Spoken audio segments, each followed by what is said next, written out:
Jim was in the middle of recording vocals for When the Music's Over, when the tape suddenly went silent at 3:47 a.m. What happened next left 3 people in that studio speechless for nearly 2 minutes. It was October 16th, 1967. Sunset Sound Studios, Studio 2. The air was thick with cigarette smoke and the metallic smell of recording tape. They'd already laid down Strange Days, People Are Strange, and Love Me 2 times that week. But this session felt different, darker.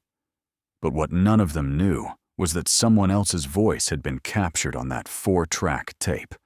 A whisper. A woman's voice. Impossible to explain. Bruce Botnick, the 24-year-old sound engineer, had been working 16-hour shifts for 3 weeks straight. He was exhausted, broken. His fiancée, Sarah, had left him 2 days before. He'd been contemplating walking away from music entirely. His hands were shaking when he rewound the tape. His father, Robert, and brother Michael worked at the same studio. That voice wasn't Jim's, Bruce whispered to producer Paul Rothchild. And there were no women in this room tonight. Morrison just stared into the darkness of the vocal booth, smiled, and said 4 words that changed everything. If you want to discover what those 4 words were and what really happened in that studio, make sure you subscribe. This story goes deeper than anyone ever imagined. The Strange Days album sessions had been pushing everyone to their limits.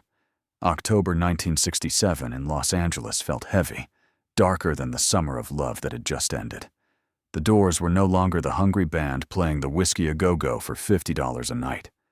They were stars now, and Jim Morrison was drinking more than usual, trying to drown something inside himself that kept clawing back to the surface. Bruce Botnick had noticed it.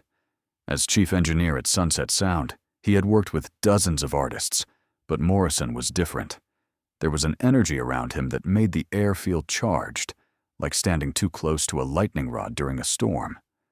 The recording sessions often went late, sometimes until dawn, because Jim refused to sing when the energy was wrong. That night, October 16th, the session started at 11 p.m. Ray Manzarek, Robbie Krieger, and John Densmore finished the instrumental tracks for When the Music's Over around 2 a.m. It was a complex, sprawling piece, over 11 minutes long. The song demanded everything from Morrison. It was about endings, about darkness swallowing light. The band left around 2:30, exhausted. Morrison just nodded, staring at the microphone like it was a portal to another dimension. Have you ever felt like something was watching you in complete silence? Remember that feeling. By 3 a.m., it was just Morrison, Bruce Botnick, and producer Paul Rothchild in the studio.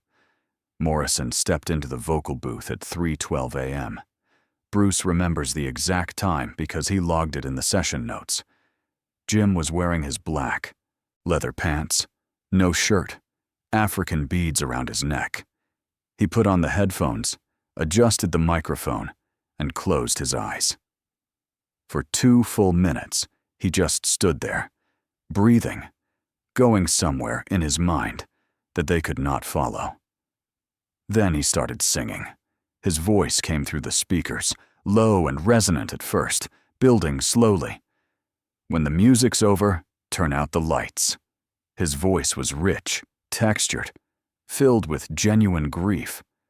Bruce watched the VU meters bouncing, making tiny adjustments. Paul leaned forward, completely focused. The song built through its movements, Morrison's voice rising and falling, hitting the screaming section where he wailed about wanting the world. Then came the breakdown section, quieter, intimate, like he was whispering directly into your ear in the darkness. That was the moment. 3:47 a.m. What would you do if you heard a voice that shouldn't exist? Morrison was singing, "Persian night, babe. See the light, babe. Save us. Jesus, save us." When suddenly he stopped. Not gradual, but abrupt, complete silence. Bruce looked up, confused. Through the glass, Morrison stood perfectly still, eyes wide open, staring at something they could not see. His lips moved slightly, but no sound came through the microphone. Bruce hit the talkback button. "Jim, you okay?" No response. Morrison slowly removed the headphones and walked out of the vocal booth without a word. He walked through the control room, past Bruce and Paul calling after him. Morrison did not look at them. He opened the door and left. Bruce ran to the window and saw Morrison getting into his blue 1967 Shelby GT500. The engine roared and he drove away into the pre-dawn darkness. The taillights disappeared down Sunset Boulevard. Bruce and Paul stood there, completely baffled. This had never happened before. Paul left around 4:15. Bruce stayed behind to shut down the equipment. But before he left, he did something he almost never did. He decided to listen back to the take. Something was nagging at him, a feeling in his gut. He rewound the 2-inch tape, powered the console back up, and hit play. The instrumental track came through the speakers first, that ominous organ from Ray, the sliding guitar from Robbie, John's tribal drumbeat. Then Morrison's voice entered. Everything sounded normal, professional. The song progressed, building through its movements. Then came the breakdown section. "Persian night, babe. See the light, babe." And that is when Bruce heard it. Underneath Morrison's voice, barely audible at first, there was another voice. A whisper, high-pitched, but not quite female, not quite male. It was saying something, words that Bruce could not make out. But everything about it was wrong. Bruce sat up straight, his heart suddenly pounding. He rewound the tape and turned up the volume. There it was again. The voice was saying something in a language Bruce did not recognize. Or maybe it was English, but distorted, stretched, like a voice, played backward, but somehow still forward. He isolated the vocal track, removing the instruments entirely. Morrison's voice came through, isolated and clear. And underneath it, woven into it somehow, was that other voice, distinct, separate. It was not a bleed from another track. It was not feedback. It was not a technical glitch. It was a voice, human but wrong, speaking words that made Bruce's skin crawl. The voice rose and fell in pitch, sometimes matching Morrison's melody, sometimes diverging into dissonant intervals that sounded almost painful. Bruce stopped the tape. His breathing was shallow. He looked around the empty control room, suddenly very aware that he was alone in the building. He had been engineering records for 6 years. He knew every possible way a stray sound could end up on a tape. This was none of those things. The voice continued under Morrison's vocal for exactly 17 seconds, from the moment Jim sang "Persian Night" to the moment he stopped singing. Then the voice stopped too. Cut off at the exact same instant, Morrison went silent. He made a decision in that moment, a decision he would question for the rest of his life. He took a razor blade from the editing kit and cut that section out of the tape. 17 seconds. He physically removed it from the reel, held the loose piece of tape in his hands for a moment, staring at it, then dropped it into the trash bin under the console. He spliced the tape back together, the edit rough but functional. He powered down the console, grabbed his jacket, and left the studio. Outside, the sky was beginning to lighten. Bruce sat in his car for almost 10 minutes before starting the engine. His hands were still shaking. He drove home to his apartment in Echo Park, but he did not sleep. By 9 a.m., he had made another decision. He called the studio and gave his 2 weeks' notice. When pressed for a reason, he said it was personal, that he needed time away from music. 2 weeks. Then he was done. The Doors reconvened at Sunset Sound Studios 2 days later, October 18th, to finish the vocal tracks for "When the Music's Over." Morrison showed up on time, which was unusual. He looked rested, calm, like nothing had happened. Producer Paul Rothchild pulled him aside and asked what had happened 2 nights before. Morrison looked at him with those intense blue eyes and said, "I heard something I was not supposed to hear." That was all. Paul pressed him, but Morrison just shook his head and walked into the vocal booth. Bruce Botnick was there, but he was different. The rest of the band noticed it. He was quiet, almost mechanical in his work, without his usual energy. Ray Manzarek asked him if he was feeling all right. Bruce just nodded and said he was tired. But Ray did not believe him. There was something in Bruce's eyes, something haunted. Morrison recorded the vocals in 3 takes. The performance was powerful, emotional, everything the song needed. But when they played it back, Morrison frowned. "Something is missing," he said. It sounded perfect to them. Morrison shook his head. "There was something else. It's not there anymore." Bruce went pale, avoiding eye contact. Morrison stared at the back of Bruce's head for a long moment, then quietly said, "You erased it." It was not a question. Bruce did not respond. Morrison stood up, grabbed his jacket and said, "Ask him." Then he left the studio again. What would you sacrifice to protect a secret? Bruce never told the full story. On his last day, 2 weeks later, Ray Manzarek cornered him in the hallway and asked directly what had happened that night. Bruce hesitated, then finally said, "There was another voice on the tape. I don't know where it came from, but it should not have been there. So I cut it out." Ray's expression changed. He did not look surprised. He looked sad. "Jim has always been sensitive to things most people cannot perceive," Ray said quietly. "We called the band The Doors because of the doors of perception. Maybe that night, Jim opened one. Maybe something came through." Bruce felt a chill. Ray put a hand on his shoulder. Whatever he heard, it changed him. Bruce left Sunset Sound Studios in November 1967 and took 6 months away from the music industry. He did not listen to music during that time. But the memory did not fade. If anything, it became sharper.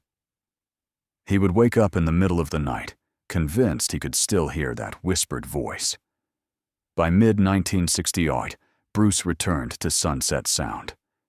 In August, the Doors came back to record their 4th album. Bruce was assigned as the engineer. The first day of sessions, Morrison walked into the control room, saw Bruce at the console, and smiled. Not a friendly smile, but a knowing one. "Welcome back," Jim said. They did not speak about that night. Not then. Not ever. But something had shifted between them. There was an understanding, an unspoken acknowledgement that they had both experienced something outside the normal rules of reality. During sessions, Morrison would sometimes stop in the middle of a take and ask Bruce, "Do you hear that?"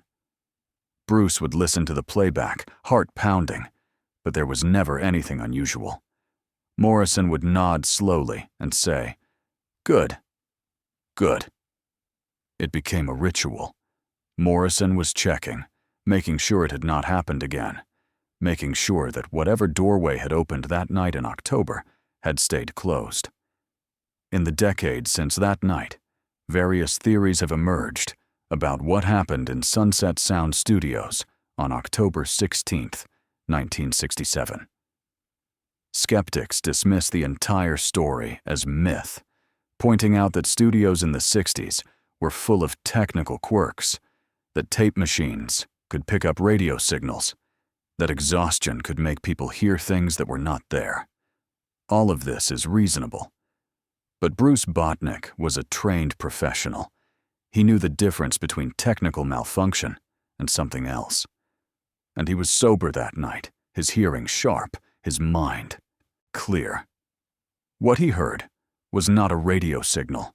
It was a voice, distinct and separate, woven impossibly into Morrison's vocal performance. And Morrison heard it too. Morrison stopped singing at the exact moment the voice appeared. 2 people, independently, experienced the same anomaly. What if some doors are not meant to be opened? There are those who believe Morrison was experimenting with opening his consciousness to other realms, that his interest in shamanism and William Blake and Aldous Huxley was not merely intellectual, but practical. The doors were named after this concept, the doors of perception, the idea that reality is much larger and stranger than our everyday experience suggests. Morrison once said he believed the role of the artist was to be a shaman, to travel to the other side and bring back visions. Perhaps that night he traveled too far. Perhaps he opened a door and something came through with him. Bruce never listened to When the Music's Over again.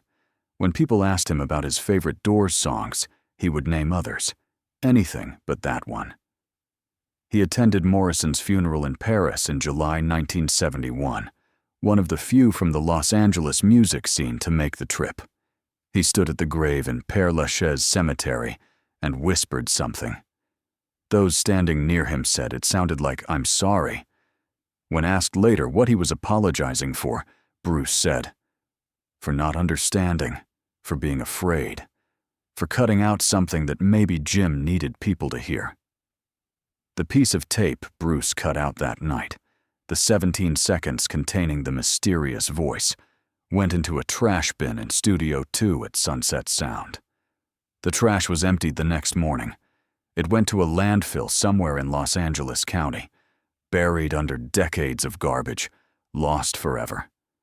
The only record of its existence is Bruce's memory and the testimony of the few people he eventually told. There are no copies. There is no physical evidence, just the story, passed down, becoming legend. But here is what we know for certain. Bruce Botnick quit a successful job immediately after that session.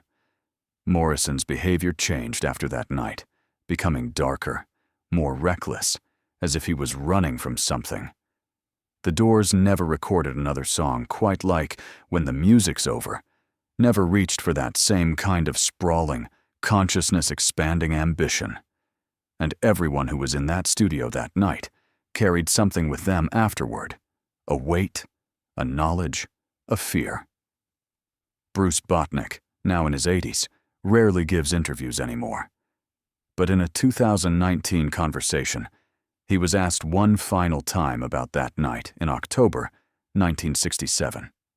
The interviewer asked him directly if he believed the voice on the tape was supernatural, was something from another dimension, was proof of something beyond our understanding. Bruce was quiet for a long time. Then he said, "I believe Jim Morrison opened doors that most of us cannot even see. I believe he paid a price for that. And I believe that some of those doors should stay closed. That voice, whatever it was, it did not belong in our world. Jim knew it. That is why he stopped singing. That is why he left. And that is why I cut it out. Not because I was afraid, though I was, but because some things are not meant to be shared. Some things are too dangerous. Some questions are more dangerous than their answers." Morrison died less than 4 years after that recording session, found in a bathtub in Paris at the age of 27. The official cause of death was heart failure, but no autopsy was performed. The circumstances remain mysterious.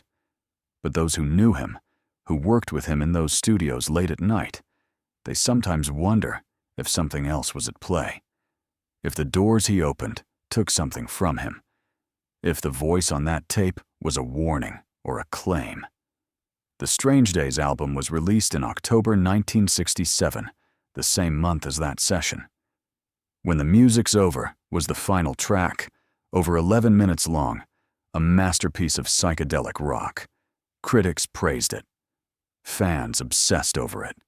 It became one of the Doors' most celebrated songs. But if you listen closely, really closely, some people swear they can still hear something underneath Morrison's voice in certain sections. A whisper, a presence, an echo of whatever came through that night. Most people hear nothing, but some do. And once you hear it, you cannot unhear it. What do you believe? Was it real, or just the product of exhausted minds in a dark studio?